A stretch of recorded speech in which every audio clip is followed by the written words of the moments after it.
Very warm welcome to this wonderful session of Byju's classes. Byju's न केवल भारत बल्कि पूरे विश्व का बेहतरीन एजुकेशनल प्लेटफॉर्म जहां पे आपको मिलती है core quality education without any mixing. मैं आपका अपना डॉक्टर सचिन कपूर एक बार फिर से आपके सामने हूं जी, एक और बेहतरीन सेशन लेकर के, जिसमें हम आज चर्चा करेंगे ह्यूमन ब्रेन की। बड़ा ही कॉम्प्लेक्स ऑर्गन, पिछले सेशन में मैंने बताया था, शरीर में बनने वाली बहुत ज्यादा एनर्जी ब्रेन ही इस्तेमाल कर जाता है। Very costly in terms of energy consumption. Sexual selection के जरिए ही ब्रेन इतना कॉम्प्लेक्स होता गया, इवॉल्व करता गया। नेचुरल सिलेक्शन इसके पीछे कारण नहीं था। ये मैंने आपसे कहा भी था कि कभी आप एक्सप्लोर कीजिएगा और ज्यादा पढ़िएगा इंटरनेट पे बेशक इसके बारे में, इवोल्यूशन ऑफ ह्यूमन इंटेलिजेंस। आप सबको भी तो इंटेलिजेंट बनना है ना, राइट जी?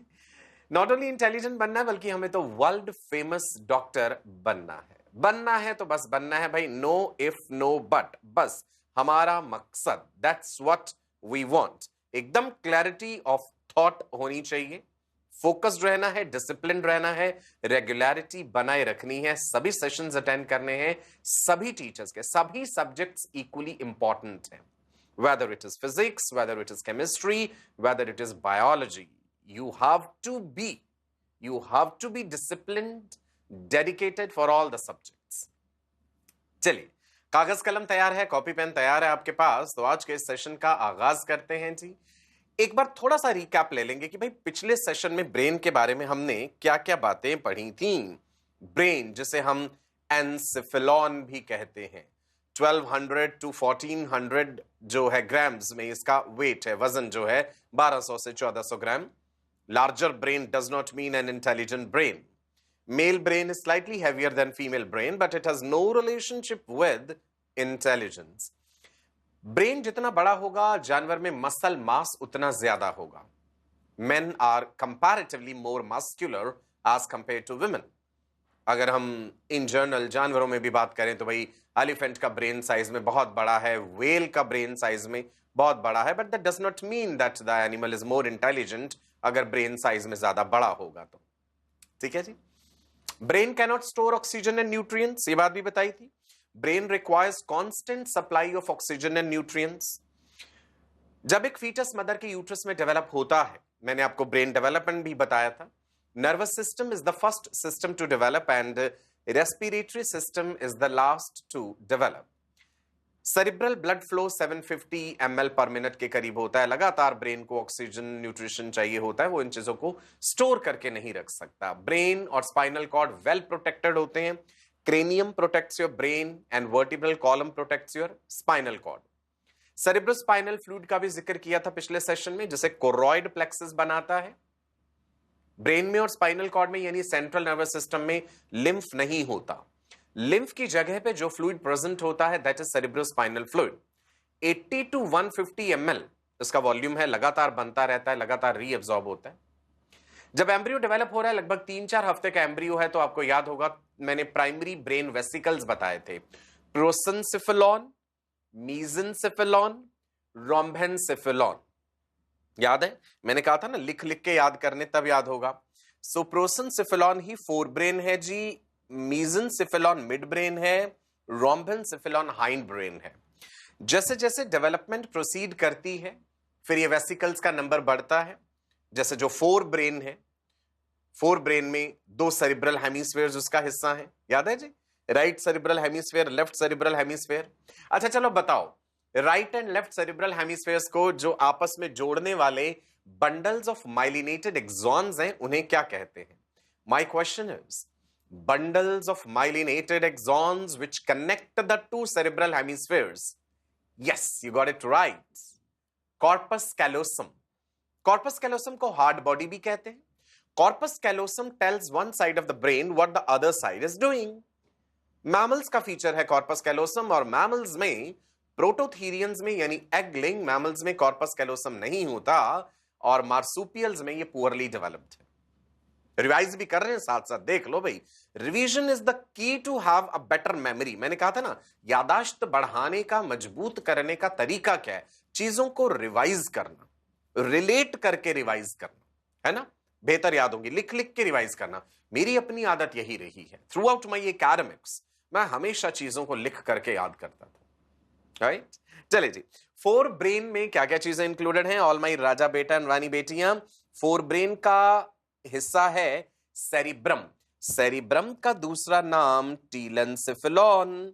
फोर ब्रेन में डायंसिफेलॉन इंक्लूडेड है, ऑल्फैक्टरी लोब्स इंक्लूडेड है। मिड ब्रेन या मीजेंसिफेलॉन जो है उसमें क्या क्या चीजें आ जाती हैं, cerebral peduncles and corpora quadrigemina.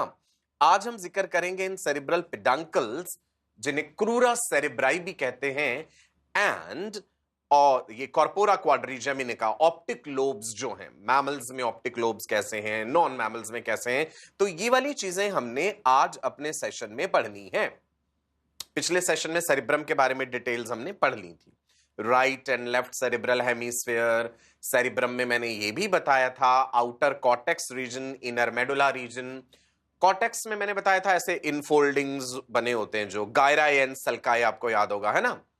Some sulci they go deep into the brain and what are they called, what are those deep sulci called, जो ब्रेन को लोब्स में डिवाइड कर देते हैं, the deep sulci are called fissures. तीन prominent fissures थे जो दोनों सेरिब्रल हेमिस्फीयर्स, मतलब राइट में भी और लेफ्ट में भी, लोब्स में डिवाइड कर देते। Three prominent fissures divide each cerebral hemisphere into four lobes. Lobes के नाम याद है, frontal lobe, parietal lobe, temporal lobe, occipital lobe. हर लोब में पर्टिकुलर एरिया बताया था, मोटर एरियाज क्या हैं, सेंसरी एरियाज क्या हैं, एसोसिएशन एरियाज क्या हैं। तो सेरिब्रम की पूरी डिटेल्स हमने डिस्कस कर ली थी। Largest part of the brain होता है cerebrum, it covers all other areas. अगर आप क्रेनियल बोन्स हटा के देखें ना तो सबसे बड़ा आपको सेरिब्रम ही नजर आएगा। पूरा सेरिब्रम हटा के साइड में करेंगे अगर हम सर्जिकली रिमूव करके, तब ब्रेन के बाकी हिस्से दिख पाएंगे। सेरिब्रम इतना बड़ा है दोनों सेरिब्रल हेमिस्फीयर्स की, बाकी सारी चीजों को कवर कर लेते हैं। नाउ हाइंड ब्रेन में रोम्बेनसिफेलॉन में मेटेनसिफेलॉन एंड माइलेनसिफेलॉन। माइलेनसिफेलॉन ने बनाया भाई मेडुला ऑब्लोंगाटा, पीछे की तरफ है मेडुला रीजन जो स्पाइनल कॉर्ड से कॉन्टिन्यूड है, ये भी आज डिस्कस करना है। मेटेनसिफेलॉन में सेरिबेलम एंड पॉन्स, पॉन्स का मतलब होता है bridge, it connects different areas of brain, and cerebellum जो है वो second largest part of brain. चलो मैंने एक पूरा रीकैप दे दिया आपको हर चीज का। अब बढ़ते हैं आगे, आज हम क्या डिस्कस करेंगे जी, देखते हैं।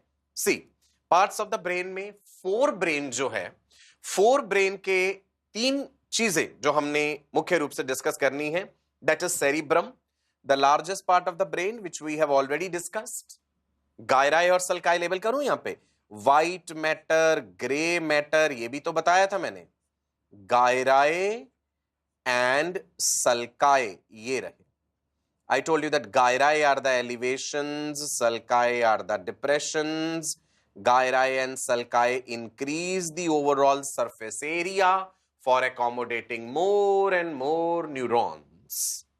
न्यूरॉन की सेल बॉडी में निसल्स ग्रेन्यूल्स जो कि ग्रे कलर देते हैं, एक्सॉन के ऊपर माइलिन शीट है which is made up of lipids, तो माइलिनेटेड एक्सॉन्स जो होते हैं वो व्हाइट मैटर बना देते हैं। So, जब भी हम नर्वस सिस्टम में ग्रे मैटर व्हाइट मैटर की बात करते हैं ना, that is basically referring to कि वहां सेल बॉडीज के निसल्स ग्रेन्यूल्स इकट्ठे हैं और माइलिनेटेड एक्सॉन्स एक साथ हैं ढेर सारे, तो वो व्हाइट अपीयरेंस देते हैं।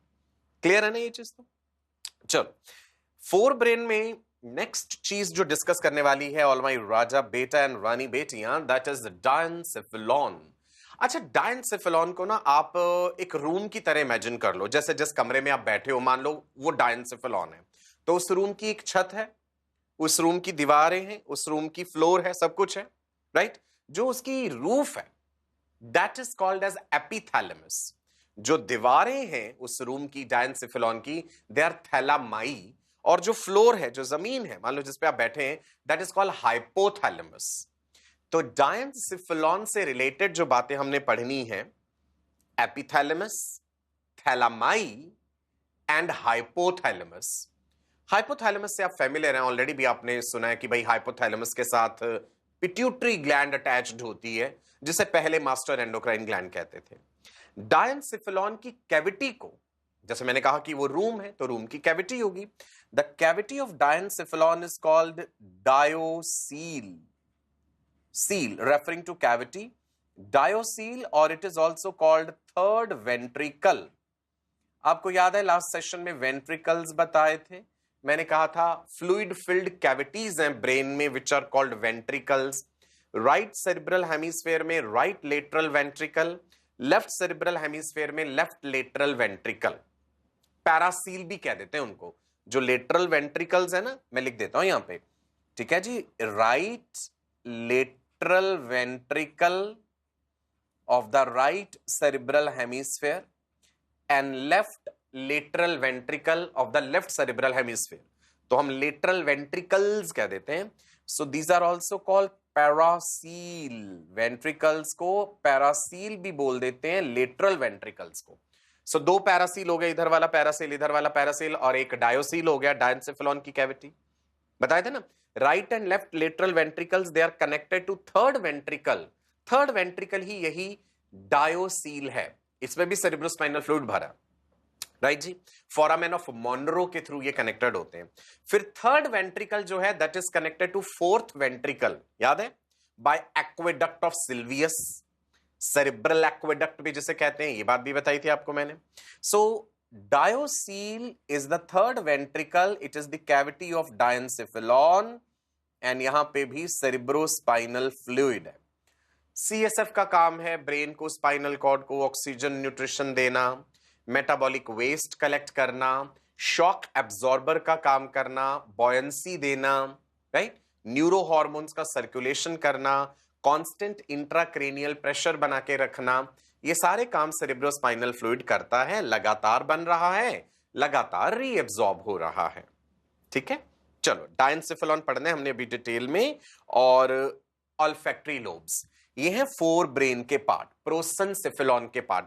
बार बार हम टर्म्स रिवाइज कर रहे हैं एंड आई एम श्योर कि आप लिखते भी हैं उससे साथ साथ.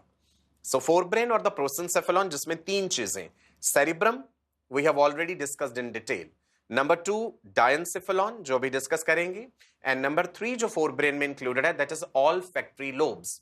Olfaction related to sense of smell, right जी. यहां पे हाइपोथैलेमस एंड थैलेमस भी आपको दिख रहा है जो कि डायनसेफेलॉन का ही हिस्सा है.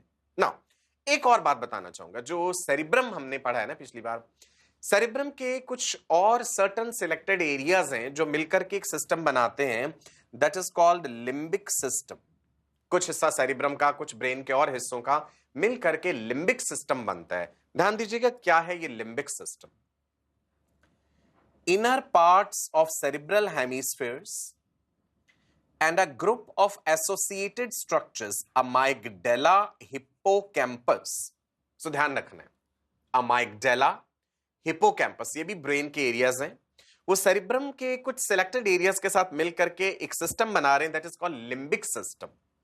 तो लिम्बिक सिस्टम कोई अलग से डिस्क्रीट सिस्टम नहीं है, हमने अलग अलग एरियाज को, सिलेक्टेड रीजन्स को मिलाकर के एक नाम दे दिया दैट इज लिम्बिक सिस्टम, जिसमें अमाइगडाला इंक्लूडेड है एंड हिप्पोकैम्पस इंक्लूडेड है. ध्यान रखिएगा, अमाइगडाला एंड हिप्पोकैम्पस. ये जो लिम्बिक सिस्टम है ये किससे रिलेटेड है, ये काम क्या करता है?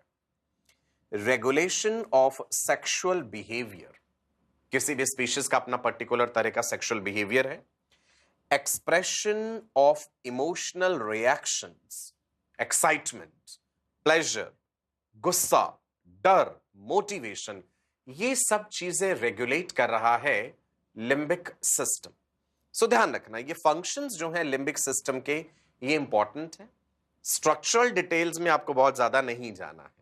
सो अगर आपसे पूछा भी जाएगा ना क्वेश्चन, तो वो फंक्शन से रिलेटेड पूछा जाएगा लिम्बिक सिस्टम के. इज इट क्लियर जी? राजा बेटा, रानी बेटियां, नाउ एक बार फिर से देख लीजिए. साइड सेक्शन दिख रहा है ब्रेन का, ये है जी सेरिबेलम, लिटिल ब्रेन. यहां भी ग्रे मैटर व्हाइट मैटर है. थैलेमस लेबल्ड है जो अभी हम पढ़ेंगे, hippocampus, corpus callosum, bundles of myelinated axon. Corpus callosum का ही दूसरा नाम हार्ड बॉडी होता है.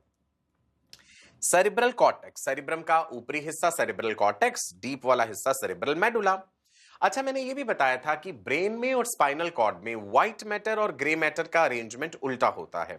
अगर आप स्पाइनल कॉर्ड का ट्रांसवर्स सेक्शन काटेंगे तो आपको अंदर एक बटरफ्लाई शेप्ड स्ट्रक्चर नजर आता है, that is what is grey matter actually. So spinal cord में ग्रे मैटर अंदर और व्हाइट मैटर बाहर की तरफ. ब्रेन में उल्टा है, ग्रे मैटर बाहर की तरफ और व्हाइट मैटर अंदर की तरफ। ये बात बताई थी पिछले सेशन में। हाइपोथैलेमस के साथ जुड़ी है पिट्यूटरी ग्लैंड, जिसे पहले मास्टर एंडोक्राइन ग्लैंड कहते थे, लेकिन अब हमें पता है कि पिट्यूटरी खुद रेगुलेटेड है हाइपोथैलेमस के न्यूरो हार्मोन्स के द्वारा। चलिए डायनसेफेलॉन की कहानी शुरू करते हैं। It is visible from the inferior side of brain. मैंने आपको बताया, अगर आप ऊपर से ब्रेन देखेंगे तो भाई सबसे बड़ा हिस्सा तो सेरिब्रम ही है, उसे सेरिब्रम के नीचे सब कुछ छुपा हुआ है। तो सेरिब्रल हेमिस्फीयर्स हटाएंगे तो आपको डायनसेफेलॉन दिखेगा। इमेजिन कर लीजिए डायनसेफेलॉन एक रूम की तरह है। So the roof of that room is called epithalamus. Important, epithalamus के साथ ही पाइनियल ग्लैंड जुड़ी हुई होती है। हम एक ग्लैंड के बारे में पढ़ेंगे आगे, दैट इज पीनियल कह देते हैं या पाइनियल ग्लैंड कह देते हैं। पाइनियल ग्लैंड, इसको ना थर्ड आई भी कहते हैं, सीट ऑफ सोल भी कहते हैं। क्यों कहते हैं वो मैं आपको बताऊंगा। पाइनियल ग्लैंड और द थर्ड आई और द पैरापाइनियल आई भी बोल देते हैं, seat of soul, that is attached to epithalamus. Pineal के इंपॉर्टेंट हार्मोन्स हैं मेलाटोनिन, सीरोटोनिन, जो हमारा सोने जागने का साइकिल रेगुलेट करते हैं, sleep wake cycle, melatonin and serotonin. मैंने बताया कि भाई डायनसेफेलॉन की रूफ को कहते हैं एपीथैलेमस। एक नया टर्म आपके सामने आया, लिख लीजिए। फ्लोर, मान लो जिस रूम में आप बैठे हैं वो पूरा रूम डायनसेफेलॉन है, तो उसकी जो जमीन है, the floor is called hypothalamus and the walls are called thalami. तो डायनसेफेलॉन की रेफरेंस में तीन टर्म्स आपको सुनने को मिली, roof epithalamus, floor hypothalamus, lateral walls are thalami. Epithalamus के साथ पाइनियल ग्लैंड अटैच्ड है, हाइपोथैलेमस के साथ पिट्यूटरी ग्लैंड अटैच्ड है। पिट्यूटरी का दूसरा नाम हाइपोफाइसिस भी होता है। Anterior pituitary, posterior pituitary, pituitary के हार्मोन्स, ये सब डिस्कस करेंगे। Cavity of the diencephalon is diocele or third ventricle and it is filled with cerebrospinal fluid. Right? Clear है जितनी terminology? Now, आगे बढ़ते हैं। एपीथैलेमस जो है उसके ऊपर पाया मैटर जो है उसके साथ फ्यूजन हो जाता है उसका। अच्छा, ये पिया मैटर या पाया मैटर क्या है? याद कीजिए, ब्रेन को और स्पाइनल कॉर्ड को प्रोटेक्ट करती हुई मेनिंजेस होती हैं, membranes which are protective and nutritive in function। कितनी meninges मैंने आपको पिछले सेशन में बताई थी? चलिए बताइए, नाम बता सकते हैं उनके meninges? Can you tell me the names? Pyometer, innermost, most delicate, arachnoid, middle web-like layer and dura-mater, outermost tough fibrous avascular layer। तो तीन meninges बताई थी, dura-mater, arachnoid, pyometer, outer to inner या inner to outer। नाम आप ध्यान रखिएगा, सबसे बाहर वाली होती है ड्यूरामेटर, मिडल वाली एरेक्नॉइड, सबसे अंदर वाली पियामेटर। तो एपीथैलेमस जो है यानी roof of the diencephalon, it is fused with pia mater to form anterior choroid plexus that produces CSF. Last session में जब हमने सेरेब्रोस्पाइनल फ्लूइड का जिक्र किया था, मैंने आपको बताया था कि कोरॉइड प्लेक्सस इसे बनाता है। प्लेक्सस का मतलब होता है नेटवर्क, चाहे ब्लड वेसल्स का हो चाहे नर्व्स का हो। तो यहां ब्लड वेसल्स का जिक्र हो रहा है, तो ब्लड में से ही फिल्टर आउट होता है cerebrospinal fluid. On the anterior side epithalamus has pineal gland. अभी अभी हमने जिक्र किया पाइनियल का या पीनियल ग्लैंड का।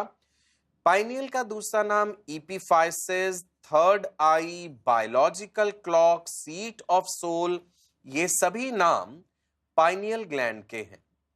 बहुत पुराने समय में पहले पाइनियल को वेस्टिजियल स्ट्रक्चर माना जाता था कि भाई इसका कोई फंक्शन नहीं है, लेकिन फिर हमें पता चला कि पाइनियल के बड़े इंपॉर्टेंट फंक्शंस हैं।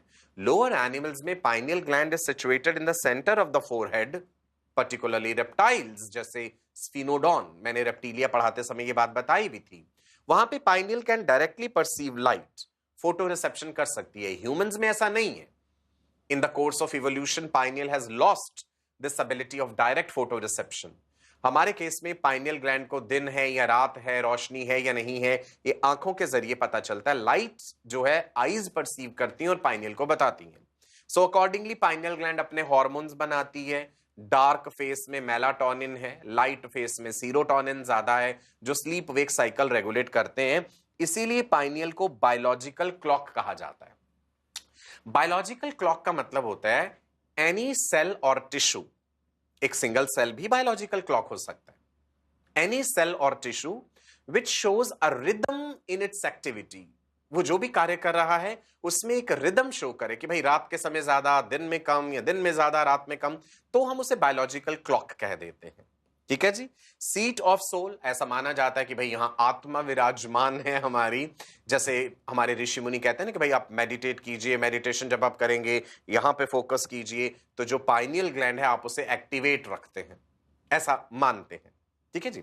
सो पाइनियल जो है बचपन में तो प्रोमिनेंट एंडोक्राइन ग्लैंड है। जैसे जैसे हमारी उम्र बढ़ती जाती है ना, pineal starts accumulating salts of calcium, और उसे हम ब्रेन सैंड कहते हैं। कई बार ना ये भी क्वेश्चन पूछ लेते हैं कि ब्रेन सैंड क्या है?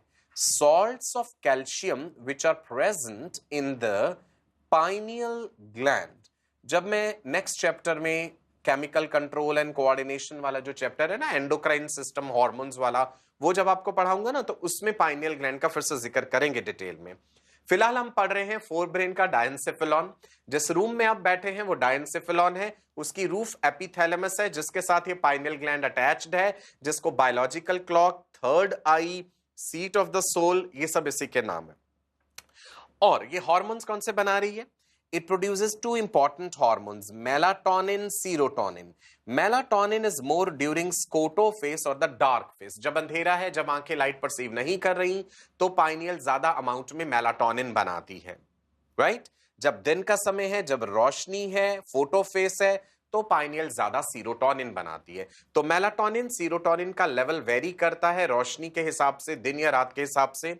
ये बनते कौन से अमीनो एसिड से हैं? याद रखिएगा, ट्रिप्टोफैन एमिनो एसिड है। Tryptophan amino acid is the precursor for melatonin and serotonin. Biomolecules पढ़ाते समय भी ये बताया था, ट्रिप्टोफैन अमीनो एसिड से पाइनियल हार्मोन्स बनते हैं, राइट? डायंसेफेलॉन के बारे में पढ़ रहे हैं, एपिथैलेमस बता दिया। थैलेमाई क्या होते हैं? ये थैलेमस क्या है?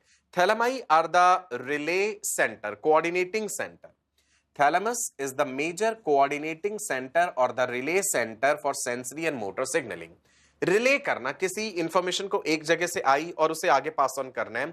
So they relay sensory impulses except that of smell. Smell वाली जो सेंसरी इंपल्सेस है वो थैलेमस के थ्रू होके नहीं जाती, ये बात ध्यान रखिएगा। आपसे यही पूछा जाएगा, relay centre of the brain कौन से है? मैं लिख देता हूं जी, नीट में क्या क्वेश्चन पूछ सकते हैं। The relay centers of the brain are thalami or the thalamus. They relay sensory impulses except that of smell. Smell वाली जो impulses हैं वो directly पहुंचती हैं अपने respective center तक। So in this diagram you can see this structure labeled as thalamus. आप बता सकते हैं ये सब क्या है? यहाँ पे ये हो जाएगा जी pons, और pons का मतलब होता है bridge, उसके बाद pons continued है आगे मेडुला ऑब्लोंगाटा में, उसके बाद ये कॉन्टिन्यूड है आगे स्पाइनल कॉर्ड में। मिड ब्रेन का भी जिक्र करना है अभी हमने, सेरिबेलम भी दिख रहा है आपको यहाँ पे। फिर से डायग्राम देख लेते हैं जी। यहाँ पे जिक्र करना है हमने हाइपोथैलेमस का, very important. It's a very small structure, just few grams in weight, but it is essential for the survival of the species. It regulates behavior which is essential for survival of the species. Feeding behavior, भूख लगना, प्यास लगना, संतुष्टि महसूस होना, osmo regulation के लिए को लेकर के सेंटर, थर्मो रेगुलेशन को लेकर के जो कंट्रोल सेंटर है, ये सब हाइपोथैलेमस में है. So hypothalamus is a very very important part of brain. जानते हैं जी इस इंटरेस्टिंग स्ट्रक्चर के बारे में. It lies at the base of the thalamus. मैंने कहा कि hypothalamus forms floor of the diencephalon, right ji? Hypothalamus has number of centers which control body temperature, urge for eating, drinking. मैंने आपको बताया ना, भूख लगना या ना लगना इस बात पे डिपेंड नहीं करता कि पेट में खाना भरा हुआ है या नहीं भरा हुआ.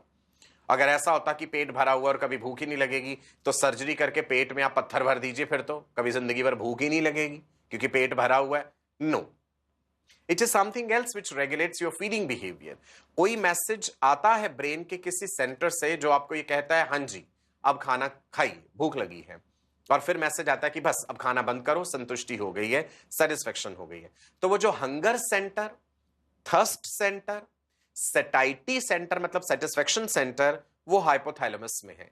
तापमान रेगुलेट करने वाला जो थर्मोरेगुलेटरी सेंटर है, वेरी इंपॉर्टेंट, ये क्वेश्चन आता है एग्जाम में, थर्मोरेगुलेटरी सेंटर भी हाइपोथैलेमस में है। डेथ के बाद लाश ठंडी पड़ जाती है, आप जानते हैं, एल्गोर मोर्टिस कहते हैं। You know this thing, Elgar mortis, the fall in body temperature after death, that is because the hypothalamus stops functioning. तो डेड बॉडी जहां जिस रूम में रखी है, जो तापमान उस रूम का होगा वही तापमान डेड बॉडी का हो जाता है। तभी कहते हैं ना लाश ठंडी पड़ जाती है, क्योंकि हाइपोथैलेमस ने काम करना बंद कर दिया। So algor mortis is the fall in body temperature after death. चलो हाइपोथैलेमस के बारे में आगे जानते हैं, क्या इंफॉर्मेशन है हमारे पास। It is neuro secretory structure. Hypothalamus एक न्यूरो एंडोक्राइन स्ट्रक्चर है। इनफैक्ट जब आप कहते हैं ना कि कोई चीज न्यूरो एंडोक्राइन है, मतलब नर्वस सिस्टम से रिलेटेड काम भी ये कर रहा है, और एंडोक्राइन सिस्टम से रिलेटेड काम भी हाइपोथैलेमस कर रहा है। So it has neural functions as well as endocrine functions. When you say endocrine, that is related to hormone secretion. Hypothalamus neurohormones बनाता है खास तरह के, और नर्वस फंक्शंस तो पता ही है, hunger centre, thirst centre, satisfaction centre, osmoregulatory centre, thermoregulatory centre. Hypothalamus के साथ ही जुड़ी होती है पिट्यूटरी ग्लैंड, जिसके दो हिस्से हैं, एंटीरियर पिट्यूटरी, पोस्टीरियर पिट्यूटरी। सो आपने देखा ये वाली ग्लैंड जो है ये पिट्यूटरी ग्लैंड है जी। हाइपोथैलेमस के खास तरह के न्यूरो सिक्रीटरी सेल्स जो कि न्यूरॉन्स हैं, ये हार्मोन्स बनाते हैं। कुछ हार्मोन्स डायरेक्टली पोस्टीरियर पिट्यूटरी तक पहुंचते हैं एक्सॉन्स के जरिए, कुछ हार्मोन्स डायरेक्टली पोस्टीरियर पिट्यूटरी तक पहुंचते हैं एक्सॉन्स के जरिए। आपको उन हार्मोन्स के नाम पता हैं? आपने जूनियर क्लासेस में भी ये नाम सुने होंगे, ऑक्सीटोसिन, जिसे birth hormone, milk ejection hormone भी कहते हैं, एंड वेसोप्रेसिन, जिसे एंटी डायूरेटिक हार्मोन भी कहते हैं। वेसोप्रेसिन का जिक्र हमने किया था जब हमने एक्सक्रीशन एंड ऑस्मो रेगुलेशन पढ़ा था, काउंटर करंट मैकेनिज्म पढ़ा था, वहां वेसोप्रेसिन का रोल बताया था। सो हाइपोथैलेमस के साथ पिट्यूटरी ग्लैंड अटैच्ड है। हाइपोथैलेमिक न्यूरो हार्मोन्स कुछ तो डायरेक्टली एक्सॉन्स के थ्रू पोस्टीरियर पिट्यूटरी तक पहुंचते हैं, कुछ न्यूरो हार्मोन्स ब्लड वेसल्स में रिलीज हो जाते हैं और ब्लड उन्हें एंटीरियर पिट्यूटरी तक ले जाता है। So hypothalamic neuro hormones regulate activity of pituitary gland. Hypothalamus का न्यूरो हार्मोन पिट्यूटरी को मैसेज देगा कि भाई पिट्यूटरी तुम अपना हार्मोन रिलीज करो। जैसे मान लो ग्रोथ हार्मोन रिलीजिंग हार्मोन है, जिस हार्मोन का नाम ले रहा हूं मैं, GHRH, growth hormone releasing hormone, एक न्यूरो हार्मोन है। ये हाइपोथैलेमस ब्लड सर्कुलेशन में रिलीज करेगा। वो ब्लड वेसल्स इस न्यूरो हार्मोन को एंटीरियर पिट्यूटरी तक ले जाएंगी, और ये इंटीरियर पिट्यूटरी को मैसेज देंगी कि एंटीरियर पिट्यूटरी अब तुम ग्रोथ हार्मोन रिलीज करो, GH। That is why I said hypothalamic neurohormones control the activity of anterior pituitary, right जी। चलो हाइपोथैलेमस के बारे में और इंपॉर्टेंट बातें जानते हैं। हाईली वेस्कुलर, ब्लड सप्लाई बहुत ज्यादा है, regulates behaviour essential for survival of species. Species के जिंदा रहने के लिए feeding, fighting, fleeing, mating, sex Dzire, libido, ये सारे सेंटर्स हाइपोथैलेमस में प्रेजेंट हैं। हाइपोथैलेमस लिम्बिक सिस्टम का भी पार्ट है, मैंने थोड़ी देर पहले बताया था ना, expression of the emotions and all that, वो सब रेगुलेट हो रहे हैं यहां से। सो sexual centre, sex drive, libido, sex Dzire, ये भी हाइपोथैलेमस से रेगुलेट होता है।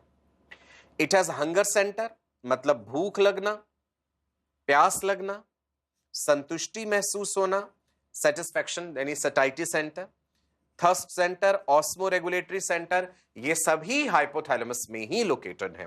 Hunger centre specifically lateral hypothalamus में है, and satisfaction centre ventromedial hypothalamus में। अगर आपसे ये ना भी याद हो तो चलेगा, बस इतना याद रखना कि हाइपोथैलेमस में hunger centre, thirst centre, satisfaction centre, the centre for sexual desires और the libido, osmo regulatory centre, thermo regulatory centre, emotional reactions, सारे काम हाइपोथैलेमस कर रहा है। सो देखिए कितना इंपॉर्टेंट पार्ट है हमारे ब्रेन का, राइट। चलो आगे बढ़े। हाइपोथैलेमस में न्यूक्लियाई होते हैं। Now what is the meaning of the term nuclei? याद कीजिए, न्यूरॉन का एक स्ट्रक्चर सिंपल जिसमें सेल बॉडी, एक्सॉन्स, डेंड्राइट्स ये होते हैं। सेल बॉडीज के कलेक्शन को न्यूक्लियाई कहते हैं अगर ये कलेक्शन सेंट्रल नर्वस सिस्टम के अंदर है, और अगर पेरिफेरल नर्वस सिस्टम में तो गैंग्लिया बोलते हैं। ये टर्मिनोलॉजी में डिफरेंस है। So what are nuclei? Collection of cell bodies of specialised neurons. Nuclei है collection of cell bodies of specialised neurons, और ये सिक्रीट करते हैं खास तरह के बायोकेमिकल सब्सटेंसेस, न्यूरो हार्मोन्स बनाते हैं। गैंग्लिया क्या है? गैंग्लिया है कि इसी तरह का सेल बॉडी का कलेक्शन अगर पेरिफेरल नर्वस सिस्टम में है तो गैंग्लिया कहलाएगा। चीज वही है, सेल बॉडीज का कलेक्शन सेंट्रल नर्वस सिस्टम के अंदर अगर होगा तो न्यूक्लियाई कहलाएगा, सीएनएस के बाहर यानी पेरिफेरल नर्वस सिस्टम में होगा तो गैंग्लिया कहलाएगा। Hypothalamic neuro hormones anterior pituitary तक पहुंचते हैं, जैसा कि अभी हमने पीछे देखा। एंटीरियर पिट्यूटरी और हाइपोथैलेमस के बीच में ब्लड वेसल्स का जाल फैला हुआ है, that is called hypothalamo hypophyseal portal system. Hypothalamo word derived है हाइपोथैलेमस से, हाइपोफाइसियल वर्ड डिराइव्ड है हाइपोफाइसिस से यानी पिट्यूटरी से। पिट्यूटरी का ही दूसरा नाम हाइपोफाइसिस है। So this network of blood vessels between hypothalamus and anterior pituitary is hypothalamo hypophyseal portal system, जिसके जरिए न्यूरो हार्मोन्स रीच करते हैं एंटीरियर पिट्यूटरी में। और कुछ न्यूरो हार्मोन्स यानी ऑक्सीटोसिन एंड वेसोप्रेसिन वो पोस्टीरियर पिट्यूटरी तक पहुंचते हैं डायरेक्टली एक्सॉन्स के थ्रू, जैसा कि मैंने पिछले डायग्राम में आपको बताया भी था। यहां पे देख लेते हैं जी, ये देखिए, ये रहे ना वो एक्सॉन्स, न्यूरॉन्स जो है जिन्होंने हार्मोन बनाए, और एक्सॉन के जरिए ये हार्मोन पोस्टीरियर पिट्यूटरी तक पहुंचे। एंटीरियर पिट्यूटरी वाले हार्मोन्स किस तरह से पहुंचे थे?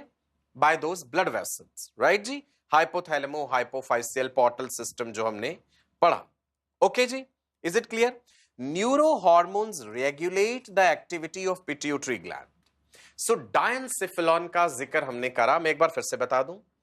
फोर ब्रेन हम पढ़ रहे हैं, प्रोसेंसिफिलॉन। फोर ब्रेन के तीन parts, cerebrum, diencephalon, olfactory lobes. Diencephalon को रूम की तरह इमेजिन कीजिए, इसकी रूफ एपिथैलेमस, इसका फ्लोर हाइपोथैलेमस, इसकी दीवारें थैलामाई, और इसकी कैविटी डायोसील या थर्ड वेंट्रिकल जिसमें सेरिब्रोस्पाइनल फ्लूइड भरा हुआ है। एपिथैलेमस के साथ जुड़ी होती है pineal gland which is the seat of soul, also called epiphysis, biological clock, right, जो कि सिक्रीट करती है मेलाटोनिन, सीरोटोनिन। हाइपोथैलेमस अभी अभी हमने डिस्कस करा, बहुत सारे इंपॉर्टेंट सेंटर्स हाइपोथैलेमस में है, हाईली वेस्कुलर स्ट्रक्चर है, it regulates the behaviour essential for survival of the species. Hypothalamus के साथ पिट्यूटरी ग्लैंड अटैच्ड है। हाइपोथैलेमस के न्यूरो हार्मोन्स पिट्यूटरी ग्लैंड की एक्टिविटी को रेगुलेट करते हैं। चलो जी, डायंसिफिलॉन हुआ ओवर। तो फोर ब्रेन में हम सबने सीख लिया सेरिब्रम, हमने जान लिया डायंसिफिलॉन के बारे में। देखो, याद आपको रखना पड़ेगा, इंफॉर्मेशन बहुत सारी है, पहली बार में ही सुनने पे हो सकता है चीजें याद ना हो, लेकिन फोकस्ड रहेंगे, अटेंटिव रहेंगे, डिसिप्लिन्ड रहेंगे तो जरूर सीखेंगे। कुछ परसेंटेज ऑफ इंफॉर्मेशन तो रिटेन उसी समय हो जाएगी, बाकी जो आपने लिखा है उसे जाके जब रिवाइज करेंगे, एक बार, दो बार, तीन बार फिर से लिख लिख के देखेंगे, अपने आप याद होगा। उससे रिलेटेड क्वेश्चंस प्रैक्टिस करेंगे, डीपीपीस, डेली प्रैक्टिस पेपर्स, और अच्छे से याद हो जाएगा। कोई डाउट होगा अपने मेंटर्स के साथ डिस्कस करेंगे, वो भी क्लियर हो जाएगा। परफेक्शन ऐसे ही आती है धीरे धीरे। चलो जी, अब पढ़ते हैं फोर ब्रेन का अगला हिस्सा यानी olfactory lobes. Olfaction word sense of smell से रिलेटेड है। ऑल्फैक्टरी बल्ब्स भी बोल देते हैं हम, present at the anterior end of cerebrum, right जी। ये देखिए, they contain sensory neurons that process information about smell। humans में sense of smell कोई बहुत ज्यादा developed नहीं है। जब मैं आपको सेंसरी स्ट्रक्चर्स में सेंस ऑफ स्मेल के बारे में बताऊंगा ना, वहां हम पढ़ लेंगे कि नोज का जो अपर रीजन है वहां पे ऑल्फैक्टरी म्यूकोसा है, मेम्ब्रेन है, जहां पे बोमेन्स ग्लैंड्स भी हैं जो म्यूकस बनाते हैं, रेस्पिरेटरी सिस्टम में बताया था। हमारे जो ऑल्फैक्टरी रिसेप्टर्स हैं they are bipolar neurons only. जब मैंने न्यूरॉन्स आपको बताए थे तो बाइपोलर न्यूरॉन्स बताए थे। सो सेंस ऑफ स्मेल ह्यूमंस में कोई ज्यादा डेवलप नहीं है, कार्निवोर्स में बड़ी अच्छी है सेंस ऑफ स्मेल, शार्क में एंड इवन डॉग्स में भी। अच्छा आपको एक बात बताऊं, ह्यूमंस में अगर हम कंपेयर करें, females have better sense of smell as compare to males. Females का सेंस ऑफ स्मेल उनके ओव्यूलेटरी डेज के आसपास, पूरे मेंस्ट्रुअल साइकिल में जब ओवुलेशन के दिन होते हैं, जब ओवरी से ओवा रिलीज होने होता है ना, उन दिनों में फीमेल का सेंस ऑफ स्मेल और ज्यादा बेटर हो जाता है। कभी सोचिएगा कि ऐसा क्यों है, ओवुलेशन के दिनों के आसपास फीमेल्स में सेंस ऑफ स्मेल क्यों ज्यादा एनहेंस होता है? Nothing in biology makes sense accept in the light of evolution. फिर से क्लू दे दिया मैंने आपको। चलिए जी, फोर ब्रेन की कहानी खत्म हुई, अब हम आ गए मिड ब्रेन में। Fore brain prosencephalon over, mid brain यानी मीजेंसिफेलॉन। क्या जानना है हमने मिड ब्रेन के बारे में? देखते हैं जी। बहुत ज्यादा चीजें नहीं हैं मिड ब्रेन के बारे में, थोड़ी सी इंफॉर्मेशन है, रिटेन रखिएगा। ऑप्टिक लोब्स के बारे में particularly. Now midbrain is located between hypothalamus of the forebrain and pons of the hindbrain. Hindbrain का हिस्सा है ना पॉन्स। हाइंड ब्रेन में और क्या क्या आता है?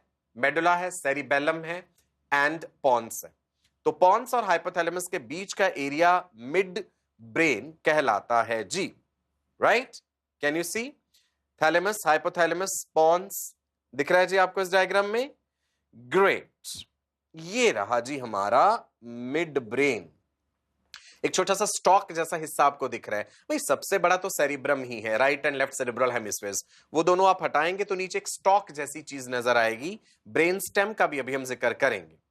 यहां देखिए बड़ी खूबसूरती से मिड ब्रेन अलग से दिखा दिए गए आपको, है ना, एक सोलन सा स्ट्रक्चर दिख रहा है मिड ब्रेन। ये वाली चीज सेरिबेलम है, नीचे आपको इधर पॉन्स एंड मेडुला दिख रहे हैं।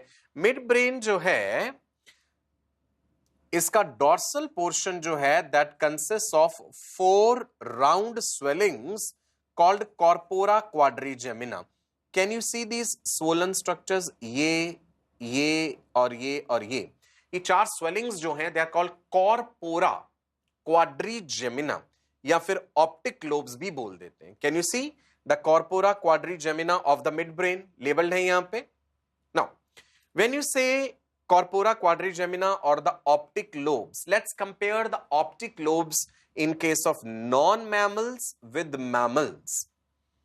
Mammals के केस में optic lobes are 4 in number. We humans are mammals ना, तो हमारे में corpora quadrigemina है, जिसमें we have inferior corpora. There are 2 inferior corpora and there are 2 superior corpora, right? Now mammals में सॉलिड होती हैं optic lobes without any cavity, there is no optocoel, and these are concerned with vision as well as hearing. ये बात important है। Optic lobes of mammals, कहा तो optic है, optic means vision, लेकिन optic lobes are concerned with sense of vision as well as sense of hearing.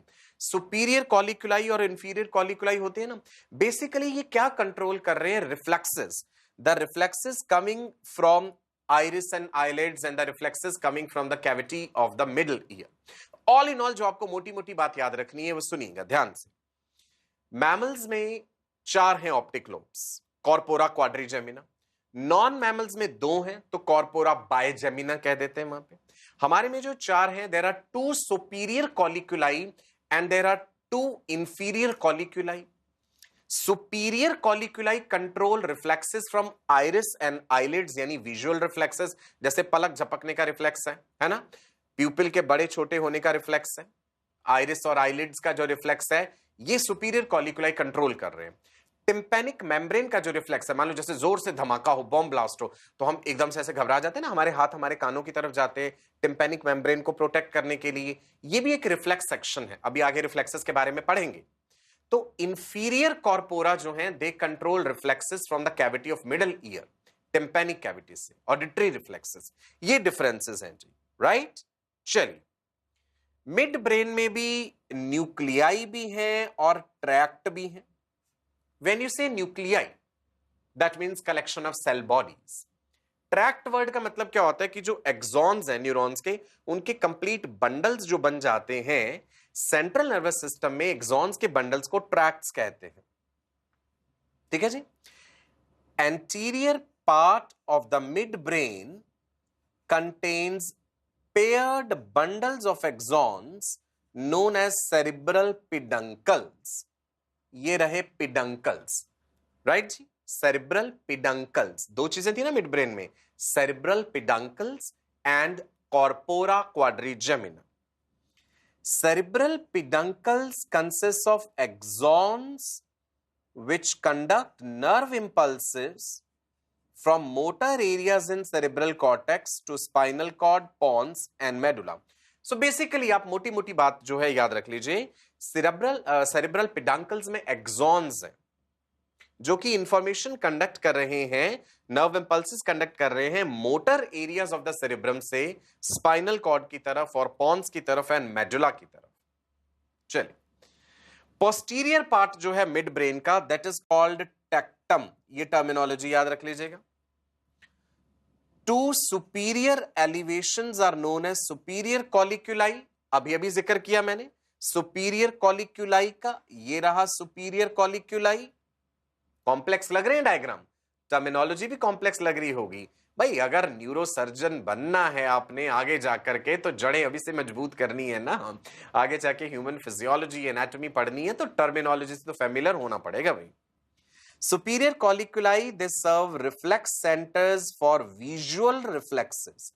पलक झपकने का जो रिफ्लेक्स है, जब हम रिफ्लेक्स एक्शन पढ़ेंगे ना तो मैं आपको बताऊंगा. जैसे मान लो आपकी आंख की तरफ कोई अप्रोच करे तो हम ऐसे पलक झपकते हैं. It's a protective reflex. ये रेगुलेट कहां से हो रहा है? सारे रिफ्लेक्सेस कोई स्पाइनल कॉर्ड के थ्रू रेगुलेट नहीं होते. जैसे गर्म चीज पे हाथ लग जाए तो इमीडिएटली हाथ हटा लेते हैं, ये स्पाइनल कॉर्ड के थ्रू हुआ. ब्रेन भी कई रिफ्लेक्सेस कंट्रोल करता है, तो मिड ब्रेन मेनली इन रिफ्लेक्सेस के लिए. Superior colliculi for visual reflexes, right जी.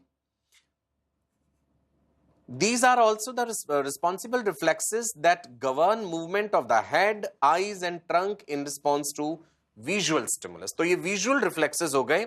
ऐसे जो inferior colliculi होते हैं ना, inferior colliculi are part of auditory pathway. अभी अभी मैंने बताया ऑडिटरी रिफ्लेक्सेस. जोर से बॉम्ब ब्लास्ट हुआ, आप ऐसे करके डर गए, आपने अपने कान को बचाना चाहा, ये रेगुलेट करा है इंफीरियर कॉलिक्यूलाई में. ये रहे जी इंफीरियर कॉलिक्यूलाई, ये रहे सुपीरियर कॉलिक्यूलाई. सो चार हो गए, दो सुपीरियर दो इंफीरियर, मिड ब्रेन का ही हिस्सा हुए ही. सो यही मोटी मोटी बात मैंने आपको बताई है. These two nuclei are also reflex centers for startle reflex. What is this startle reflex? Sudden movement of the head, eyes and trunk that occur when you are surprised by a loud noise such as a gunshot. आराम से आप room में बैठे पढ़ रहे हैं, बाहर जोर से बॉम्ब ब्लास्ट हुआ, ऐसे करके घबरा जाते हैं हम, ये है ना. सो दिस इज अ रिफ्लेक्स. हाथ कानों की तरफ जाते हैं, हाँ ऐसे करते, मुंह खुल जाता है. क्यों? क्योंकि बाहर का जो एयर प्रेशर डिस्टर्ब हुआ है, हमारा माउथ खुलता है एयर प्रेशर को इक्वलाइज करने के लिए. ईयर में हम पढ़ेंगे टिम्पैनिक मेम्ब्रेन जो है कान का पर्दा, उसके दोनों तरफ हवा होती है. बाहर का एयर प्रेशर डिस्टर्ब हुआ तो अंदर का भी एयर प्रेशर इक्वलाइज होना चाहिए. यूस्टेचियन ट्यूब का रोल हम पढ़ेंगे, जो कैविटी ऑफ मिडल ईयर को नेजोफेरिंग्स के साथ जोड़ती है एयर प्रेशर को इक्वलाइज करने के लिए. सो बेटा मिड ब्रेन में याद रखने वाली बातें मोटी मोटी हैं कि मिड ब्रेन में cerebral peduncles and corpora quadrigemina यानी ऑप्टिक लोब्स हैं. मैमल्स में ऑप्टिक लोब्स चार हैं, two superior colliculi, two inferior colliculi. Colliculi को सुपीरियर कॉर्पोरा ऐसे भी बोल देते हैं. Superior colliculi they control reflexes from iris and eyelids. Inferior colliculi control reflexes from cavity of middle ear, tympanic cavity, जो auditory reflex मैंने बताया. याद हुई ना चीजें? बार बार रिवाइज करा रहा हूं आपको, मुश्किल नहीं है कुछ भी अगर ठान लीजिए. चलो जी, मिड ब्रेन के बारे में एक दो बातें और सुनिएगा जी. पार्किंसंस डिजीज आपने नाम सुना हुआ है ना, इसलिए मैं यहां पे ये चीज आपको बताना चाह रहा हूं. मिड ब्रेन में और भी बहुत सारे न्यूक्लियाई हैं, including left and right substantia nigra, which are large and darkly pigmented.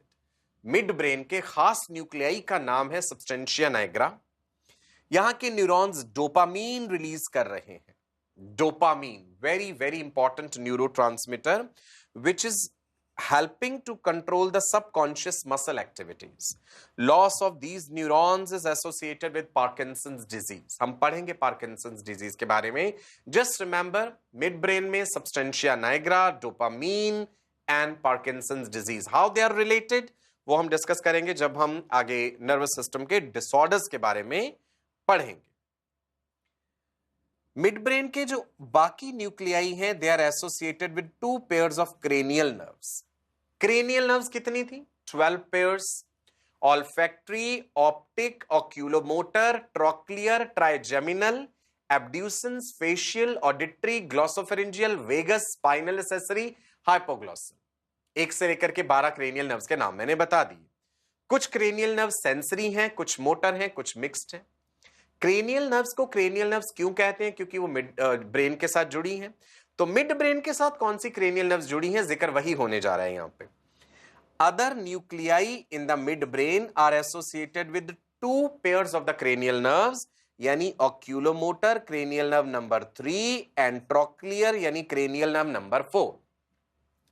Mid brain में एक और इंपॉर्टेंट स्ट्रक्चर है. This can be asked as a question in NEET. Midbrain has ether or aqueduct of Sylvius which connect third ventricle with fourth ventricle. सुनो, mid brain के अंदर एक duct है. उस डक्ट का नाम है एक्वेडक्ट ऑफ सिल्वियस. वो क्या कर रहा है? जो थर्ड वेंट्रिकल है, जो थोड़ी देर पहले हमने पढ़ा था कि डायंसेफेलॉन की कैविटी को डायोसील या थर्ड वेंट्रिकल कहते हैं. थर्ड वेंट्रिकल फोर्थ वेंट्रिकल के साथ जुड़ा है. Ventricles are the fluid filled spaces. Fourth ventricle के साथ जुड़ा है इसी ईटर के जरिए, या एक्वेडक्ट ऑफ सिल्वियस बोलते हैं. ये रहा जी एक्वेडक्ट ऑफ सिल्वियस. ये है फोर्थ वेंट्रिकल, ये है थर्ड वेंट्रिकल, ये रहे लेटरल वेंट्रिकल्स. ये जो ब्लू ब्लू कलर से दिखाई गई ना, इस सारी चीज में सेरेब्रोस्पाइनल फ्लूइड फ्लो कर रहा है. जो 2 हॉर्न जैसे स्ट्रक्चर दिख रहे हैं वो लेटरल वेंट्रिकल्स है. Right lateral ventricle, left lateral ventricle, जिनको पैरासील भी कहते हैं. इंफॉर्मेशन रिलेट करके चलिए और रिटेन करके चलिए, ये काम आएगी आगे सारी इंफॉर्मेशन. राइट, चलो जी, ईटर भी समझ आ गया आपको मिड ब्रेन का. ये एक बार यहां पे रेड कलर से दिख रहे हैं आपको, right lateral ventricle, left lateral ventricle, horns जैसी चीज लग रही है ना ये. ठीक है जी. सो सेरिब्रल एक्वेडक्ट का हमने जिक्र करा यहां पे, जिसे एक्वेडक्ट ऑफ सिल्वियस या ईटर कहते हैं. क्वेश्चन ही पूछा जाएगा ये किसको और किसको कनेक्ट कर रही है? It is connecting the third ventricle with fourth ventricle. Right, चलो जी आगे बढ़ते हैं. और इसमें भी सेरिब्रोस्पाइनल फ्लूइड होता है. ये रहा सेरिब्रल एक्वेडक्ट आपके सामने लेबल्ड है जी. बढ़ सकते हैं आगे. अब हम कहां तक पहुंच गए? हाइंड ब्रेन तक.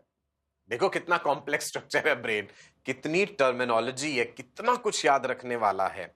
सो ये हम तभी याद रख पाएंगे जब हम वाकई ही फोकस्ड हैं अपने गोल के लिए. वाकई ही हम चाहते हैं कि एक मुकाम जिंदगी में हासिल करना है और उसे पाने के लिए मेहनत तो करनी पड़ेगी. There is no shortcut to success. सफलता के लिए सीढ़ियां लेनी पड़ती हैं. Hind brain. हाइंड ब्रेन में हमने क्या क्या पढ़ना है भाई? Pons, medulla, cerebellum. मोटी मोटी बातें बता दूं, 3 चीजें हाइंड ब्रेन में. पॉन्स का मतलब होता है bridge. It connects different areas of the brain. Pons में ही ब्रीदिंग को रेगुलेट करने के लिए न्यूमोटैक्सिक सेंटर, एन्यूस्टिक सेंटर होता है ना. तो चलो जी, पॉन्स का मतलब है that it is going to connect different areas of brain. अब आप देख लीजिए, ये वाला हिस्सा है पॉन्स. पॉन्स आगे कॉन्टिन्यूड है मेडुला ऑब्लोंगाटा में, और वो आगे कॉन्टिन्यूड है स्पाइनल कॉर्ड.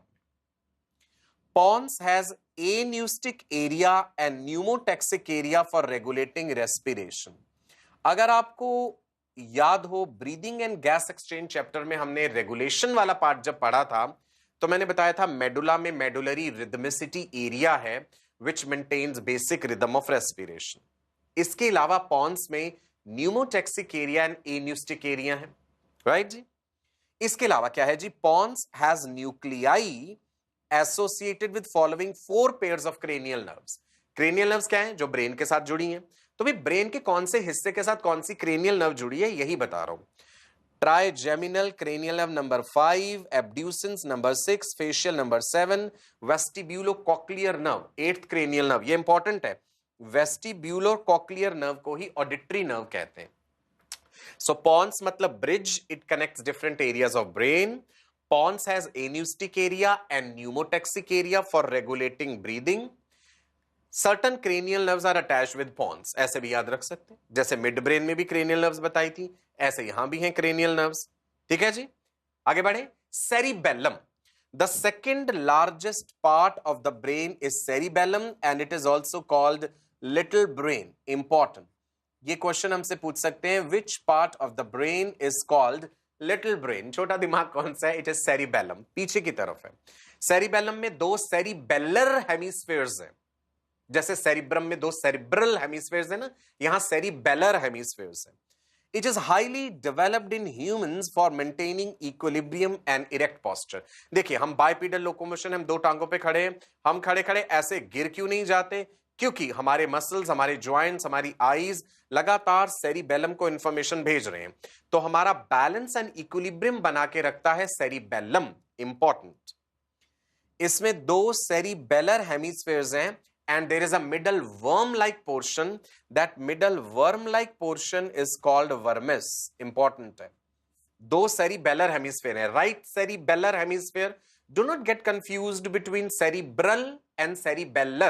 Cerebellum की बात हो रही है. तो दो cerebellar hemispheres हैं और बीच में एक middle worm-like portion है. That is called vermis. Cerebellum accounts for about a tenth of the brain mass. But it contains nearly half of the neurons of the brain. बहुत ज्यादा न्यूरॉन्स हैं. इसके gyri and sulci they are more symmetrical. ये देखिए middle worm like portion जो मैं कह रहा था, वर्मिस, ये होता है वो. राइट जी. Cerebellum is posterior to medulla and pons and inferior to the posterior portion of cerebrum. Cerebrum का जो पीछे का हिस्सा है उसके नीचे है ये सेरिबेलम, पीछे की तरफ वाला हिस्सा है. राइट जी. Now cerebellum has very convoluted surface. इसमें बहुत ज्यादा कॉन्वोल्यूशंस हैं. कॉन्वोल्यूशन का मतलब होता है फोल्डिंग्स. गायराए सल्काए तो यहां भी हैं. In order to provide additional space for more and more neurons. इसमें हाईली कॉम्प्लेक्स न्यूरॉन्स भी हैं जिन्हें परकिंजे सेल्स कहते हैं. परकिंजे फाइबर्स तो आपने हाथ में पढ़े हैं ना. सेरिबेलम के पास हाईली कॉम्प्लेक्स न्यूरॉन्स होते हैं which are called Purkinje cells, not Purkinje fibers. वो हार्ट में पढ़े हैं हमने. So can you see here pons? Can you see here cerebellum? And you can see this medulla which is continuous with spinal cord. Cerebellum में भी gray matter और white matter. White matter is dispersed in the gray matter and it gives the appearance of a tree-like structure. अगर हम देखें तो हमें cerebellum में white matter ऐसे पेड़ की शाखाओं की तरह नजर आता है.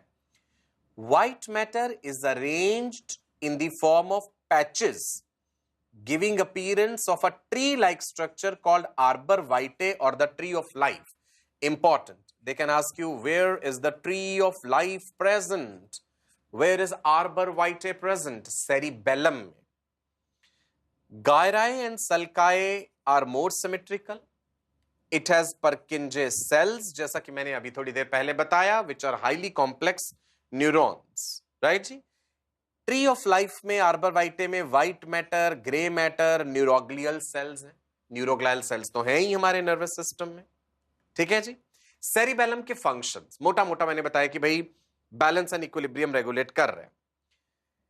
It constantly receives information from proprioceptors in muscles, tendons, joints, eyes में से इक्विलिब्रियम के लिए जहां जहां रिसेप्टर्स हैं.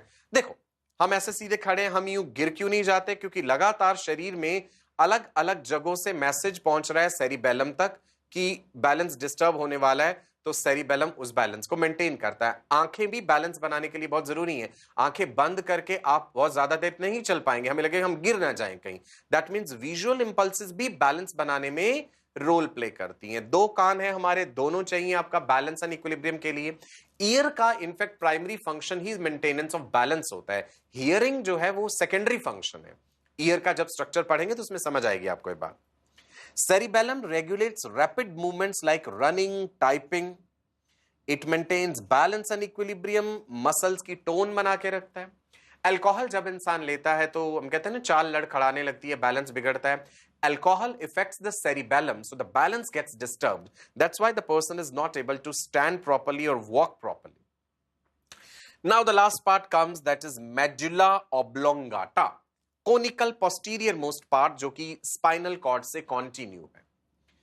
Medulla is continuous with superior part of spinal cord and it is also forming the brain stem. Brain stem का हिस्सा है, अभी हम brain stem का जिक्र करेंगे. It begins at foramen magnum and extends to inferior border of pons. Foramen magnum याद है आपको? ऑक्सीपिटल बोन थी पीछे वाली, उसमें एक बड़ा सा अपर्चर होता है फोरामेन मैग्नम, जिसके through spinal cord communicates with brain, right जी. Its white matter contains all sensory ascending tracts and motor यानी डिसेंडिंग ट्रैक्ट्स. अब ये ट्रैक्ट्स क्या है? देखिए जी, bundles of axons. Spinal cord से कुछ एक्सॉन्स ऊपर जा रहे हैं ब्रेन की तरफ, ब्रेन से कुछ एक्सॉन्स नीचे आ रहे हैं स्पाइनल कॉर्ड की तरफ, उन्हीं को ट्रैक्ट्स कहते हैं. तो ये प्रेजेंट है जी यहां पे, right. Now, medulla is posterior, conical and hindermost part of brain. Its roof is fused with pia mater to form posterior choroid plexus जो कि cerebrospinal fluid बनाता है. याद कीजिए, anterior choroid plexus कहां बताया था? Diencephalon की roof epithalamus fused with pia mater. ऐसे ही medulla की जो रूफ है that is fused with pia mater to form posterior choroid plexus. Right? It has two lateral apertures. Important. यहां पे दो lateral apertures हैं साइडों में. They are called foramina of Lischka. ये दिखे जी, lateral apertures foramina of Lischka.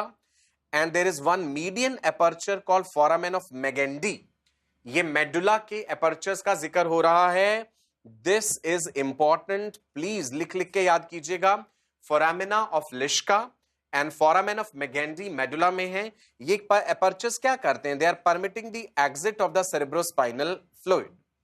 Clear है जी? CSF ventricles के अंदर कैसे फ्लो कर रहा है? Right lateral ventricle, left lateral ventricle, foramen of Monro के थ्रू, थर्ड वेंट्रिकल और डायोसील, थर्ड वेंट्रिकल से fourth ventricle, aqueduct of Sylvius या ईटर के थ्रू, फिर मेडुला में जो है foramina of Luschka and foramen of Magendie है, जहां से सीएसएफ बाहर की तरफ एग्जिट करता है. ओके, मेडुला में भी न्यूक्लियाई हैं जी, और बहुत इंपॉर्टेंट सेंटर्स हैं, कार्डियोवैस्कुलर सेंटर्स हैं, मेडुलरी रिदमिसिटी एरिया. मेडुला में ना बहुत सारे रिफ्लेक्स सेंटर्स हैं, वॉमिटिंग के लिए, सलाइवेशन के लिए, स्वेटिंग के लिए, cardio stimulatory area, cardio inhibitory area, medullary rhythmicity area which maintains the basic rhythm for respiration. ये सारी बातें याद होनी चाहिए आपको. वॉमिटिंग के लिए सेंटर कहां है, स्वेटिंग के लिए कहां है, सलाइवेशन के लिए कहां है, पेरिस्टाल्सिस के लिए कहां है, ये सारी चीजें मेडुला रेगुलेट कर रहा है. इसके अलावा वेसोमोटर सेंटर है which regulates the diameter of blood vessels. Cardiovascular centre regulates the rate and force of heartbeat, diameter of blood vessels. Medullary rhythmicity area adjust the basic rhythm of breathing. Respiratory system में भी पढ़ा हुआ है हमने medullary rhythmicity area. ठीक है. Now medulla के साथ मैंने बताया था वेस्टिब्यूलो कॉक्लियर नर्व जो है, ऑडिटरी नर्व याद कर लीजिएगा, राइट, जो कि इनर ईयर में हम कॉक्लिया के बारे में पढ़ेंगे, वेस्टिब्युलर अपरेटस के बारे में पढ़ेंगे. सो बैलेंस एंड इक्विलिब्रियम के लिए जो है हमारा इनर ईयर रिस्पॉन्सिबल है. ध्यान दीजिएगा, वेस्टिब्यूलो कॉक्लियर नर्व का जिक्र करने जा रहा हूं. The cochlear nuclei of medulla are part of auditory pathway from the inner ear to the brain. Vestibular nuclei of medulla and pons are components of equilibrium pathway from the inner ear. Roughly याद रख लीजिए इस चीज को, that medulla में cochlear nuclei हैं, medulla में vestibular nuclei present हैं. इसके अलावा बहुत सारी cranial nerves हैं जो medulla से जुड़ी हैं. Vestibulo-cochlear nerve तो बताया ही मैंने आपको, auditory nerve, glossopharyngeal nerve, vagus nerve, accessory nerve, hypoglossal nerve, ये मेडुला के साथ जुड़ी हैं. आपको ये रटने की जरूरत नहीं है, हमें मोटा मोटा मेडुला के फंक्शंस याद रखने हैं. हमें ये ध्यान रखना है कि मेडुला में फोरामेन ऑफ लिश्का, फोरामेन ऑफ मेगेंडी क्या है, और मेडुला के साथ भी क्रेनियल नर्व्स जुड़ी हैं. देख लीजिए जी, मेडुला ऑब्लोंगाटा में वॉमिटिंग के लिए सेंटर, स्वेलोइंग के लिए, स्नीजिंग के लिए भी, कफिंग के लिए, हिकअपिंग के लिए, हिचकी आना जिसे हम कहते हैं, सलाइवेशन के लिए, पेरिस्टाल्सिस के लिए, स्वेटिंग के लिए, कितने सारे सेंटर्स जो हैं वो मेडुला में प्रेजेंट हैं। So here is medulla.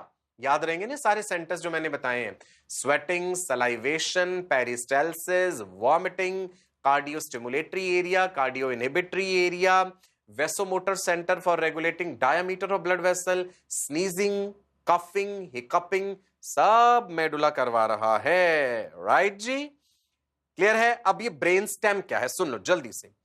Mid brain and parts of hindbrain like pons and medulla they form brainstem. एक स्टेम जैसी चीज जिसके ऊपर पूरा ब्रेन टिका है। इसमें मिड ब्रेन है, पॉन्स है एंड मेडुला है। डायनसेफेलॉन मे और may not be included. So this is what is brainstem. Midbrain, pons, medulla, जिसके ऊपर पूरा ब्रेन टिका हुआ है, ऐसा लगता है देखने में। सो ये रहा जी ब्रेन स्टेम, जिसमें आ गया मिड ब्रेन और पॉन्स। क्लियर हुआ? कितनी सारी चीजें आज आपने सीखी, नहीं मजा आया आपको? देख लो कि न्यूरोसाइंस कितना मुश्किल है ना? मुश्किल तो है भाई, क्योंकि टर्मिनोलॉजी कॉम्प्लेक्स है और इस ब्रेन के अंदर इतने सारे स्ट्रक्चर समाये हुए हैं, उनके नाम याद करना, उनके फंक्शंस याद करना। लेकिन do not under estimate the ability of your brain. आप ये सब चीजें याद रख सकते हैं। कितना अच्छा फील होता होगा जब आप स्कूल में या कॉलेज में जब कोई डिस्कशन हो रहा होता है और आपको दूसरों से ज्यादा पता है, आपके टीचर या स्टूडेंट्स कोई चीज पूछें और आप उसका जवाब फटाफट दे पाए। कॉन्फिडेंस ही अलग होता है वो।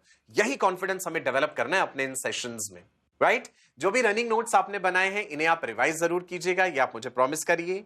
अगले सेशन में मिलेंगे, नर्व इंपल्स ट्रांसमिशन के बारे में जानेंगे, साइनेप्सिस क्या है, रिफ्लेक्सेस क्या है और कई खूबसूरत बातें हम डिस्कस करेंगे। तब तक के लिए मैं आपका अपना डॉक्टर सचिन कपूर आपसे विदा लेता हूं, आपको नमस्कार कहता हूं, ढेरों गुड विशेस देता हूं जी।